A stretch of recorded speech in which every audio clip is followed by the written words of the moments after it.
Hi, Teacher Miguel. My name is Roselia Murillo. I want to tell you about a travel that I did to Machu Picchu. Is one of the 7 wonders of the world.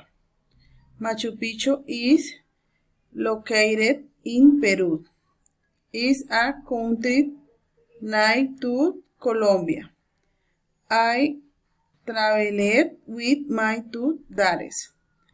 I learned that Machu Picchu has a name in Quechua, de la vieja montaña. Is the Cuscus region of the Valle Sagrado of Inca.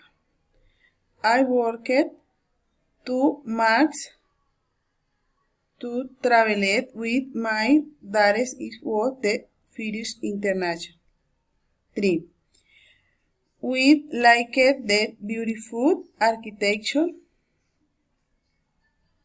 and the landscape is like a magic place and you can feel the peace there. I recommend.